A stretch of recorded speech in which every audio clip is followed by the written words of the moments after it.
Kembali lagi dengan Karin di malam Jumat penuh kisah cerita horor. Pada tahun 1997, sebuah keluarga muda di desa itu baru saja dianugerahi sebuah anak laki-laki. Bayi itu sehat, namun menangis terus sejak malam pertama. Sang ibu yang lemah tak kuasa menenangkannya. Sementara sang ayah berusaha menyiapkan sesaji sederhana, yaitu beras kuning, gula 7 rupa, dan air di dalam tempurung kelapa. Sesaji itu ditaruh depan pintu sebagai simbol penolak gangguan. Sayangnya malam itu sang ayah lupa meletakkan pisau kecil di bawah bantal bayi. Sekitar tengah malam terdengar suara tangisan ganda. Bayi yang di dalam rumah menangis lirih.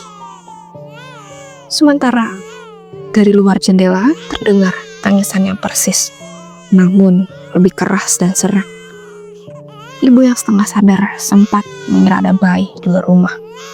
Tapi seketika ia menoleh, bayinya sendiri masih di pelukannya. Ketika ayah berani mengintip lewat celah jendela, bulu kuduknya merinding. Dan di bawah pohon pisang ada sosok kecil merangkak di tanah. Tubuhnya kotor, penuh tanah merah. Matanya menyala seperti bara api. Wajahnya menyerupai bayi, tetapi dengan rahang panjang dan lidah menjulur. Sosok itu menangis, tapi sesekali tawanya terdengar melengking seperti suara anak kecil yang kesakitan. Ayah buru-buru menutup jendela, membaca doa, lalu mengambil segenggam garam untuk ditaburkan ke 4 sudut rumah. Namun, suara tangisan itu tidak berhenti, justru semakin dekat dan semakin dekat. Seolah-olah makhluk itu mencoba masuk. Dan untuk keesokan harinya, bayi mereka sakit panas, badannya kaku, wajahnya pucat kebiruan. Ketua desa dipanggil untuk membantu. Ia datang membawa daun sirih, bara api, dan kemenyan. Ritual itu dilakukan di halaman rumah. Lalu tetua berkata, "Ini memang ulah bayi bajak." Dengan suara parau, ia mencari tubuh baru agar bisa hidup lagi. Ia tertarik pada anakmu karena tidak ada penjagaan semalam. Begitu ujar sang tetua.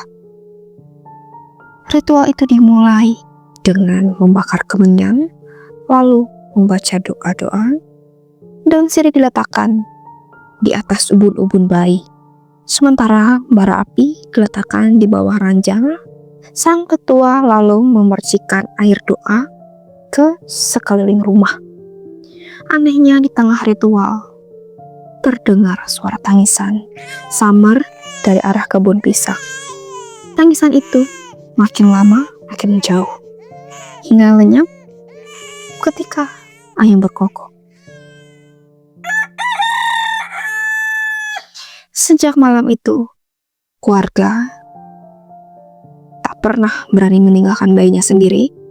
Mereka selalu menyalakan lampu minyak, menaruh gunting di bawah bantal, dan menutup jendela rapat-rapat.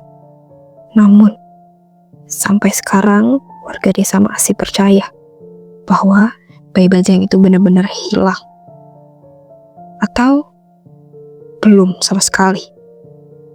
Kadangkala saat malam gelap dan bulan sabit tipis tergantung di langit, orang yang lewat kebun pisang masih mendengar tangisan lirih seperti suara bayi yang tak pernah sempat merasakan kasih sayang dunia.